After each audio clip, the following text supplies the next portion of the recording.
Greetings, YouTubers. This is Hannah reporting from Boss Meyer channel. Today's video, I have a list so that I don't go completely ramble crazy. Today's video, or one of today's video, is on eating disorder, books, movies, and music, and if it is helpful or not. Now, I don't know about many of you or how you feel or who you are or where you live, etc., or where you are in your recovery, but I know that for myself, and at the worst of my eating disorder, I had my book collection. Do you see all that back there? Yeah, none of that right now is eating disorder. Maybe a few, probably. But my whole bookshelf was filled with eating disorders, with depression, books on these things, not the self-help ones, not just the self-help ones, but the stories, the memoirs. I don't see anything wrong with, and now listen to me carefully when I say this. I think that it's great that these people want to sit down and write their stories. I think it's great. Good job, guys, for being able to confront your past like that and write it down on paper. That is brave, brave work. Some of those who write down their stories say they need to write it for themselves, which I think is great. It's very beautiful that you can do that for yourselves. Others say, I want to write it to make people more aware of eating disorders and what they can do to you physically, emotionally, spiritually, etc., which is honorable. Really, it's amazing that you want to help others, teenagers or adults who are currently going through or flirting with the disorder. That's great. I have hesitation with, and I can only say this now after struggling for so long and getting to a more stable place in my recovery. I can say that these books, these movies, these music videos, these speakers, although some, not all, some very well-intentioned, had the opposite effect for me, but then again also had the effect that the speaker, the music, etc., wanted to have. For me, and probably for many of you who have ever gone through any sort of mental illness or addiction or etc., you have not schizophrenic voices in your head, but you have your inner thought voice, and then you have that doubting voice, and then soon you just have all these voices in your head saying, well, yes, and then no, and then yes. I call it my healthy Hannah and my eating disorder Hannah, or that voice. So what I'm saying is that when I sit down and I listen to these people, I have the good Hannah voice, the healthy voice that says, wow, that's amazing information. I hear what you're saying is that the eating disorder is not worth it. That all these things that happen to you because all these negative things that happen to you happen because of dealing with it or having or acting on an eating disorder. And then that negative voice says, ooh, that sounds good. Look what the eating disorder did for her or him, or self-harm, etc. I think that it's important to remember, guys, that we will have these two voices, the negative and the positive, or more voices in our heads that will look for the information, what the speaker is saying or the movie is saying. Take, for example, the Lifetime movie, Sharing a Secret. I don't know about you, but I love that movie, both Healthy Hannah and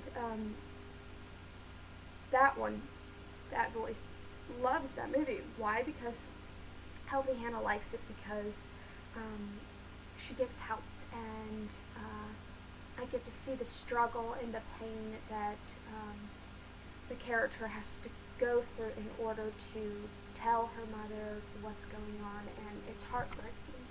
And I feel that heartbreaking feeling, feel that heartbreaking feeling. And then the negative voice, that would see it as, oh wow, she's binging, she's purging right now. Oh, look how thin she is, and it's the addict side of my head. It's the I'm so addicted to it that I just, oh, look at it, that I can't see the negative aspects of what this disorder brings me, or addiction brings me.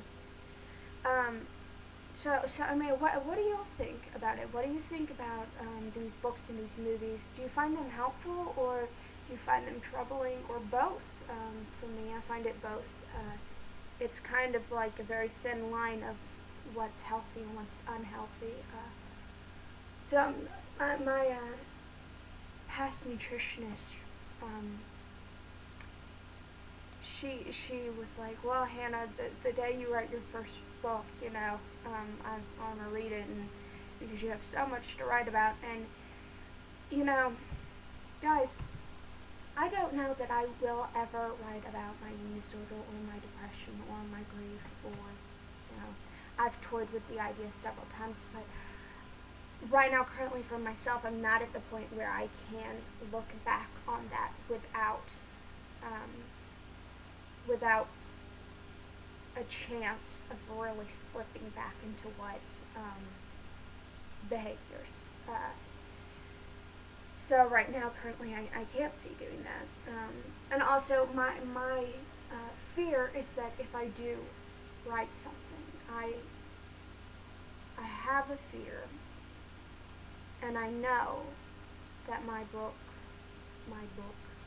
the story that I write, my memoirs, will be used by disorders, not necessarily intentionally.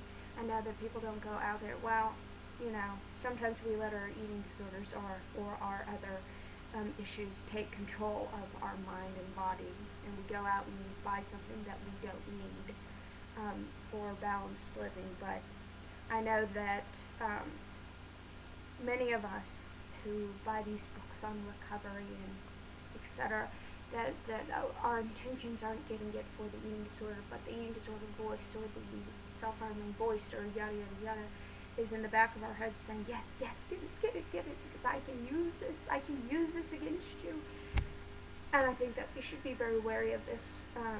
It is a frightening thing. That's something that can be so, that was made for health, that was made for pro-recovery or etc., that it can be turned around and used by our addiction or our disorder or mental illness. That's scary.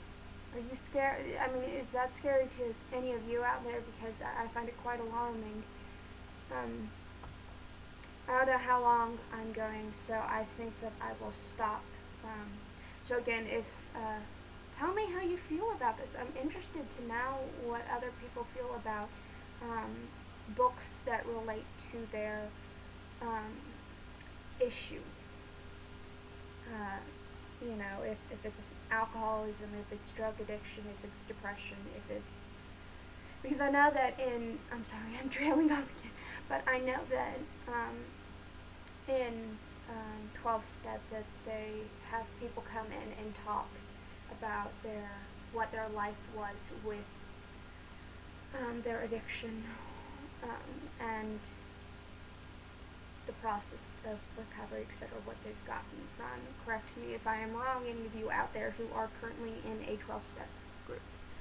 And I am interested if it differs with an alcoholic drug addict and that of maybe a food addict and or etc., you know, or self-harm, depression, grief, etc.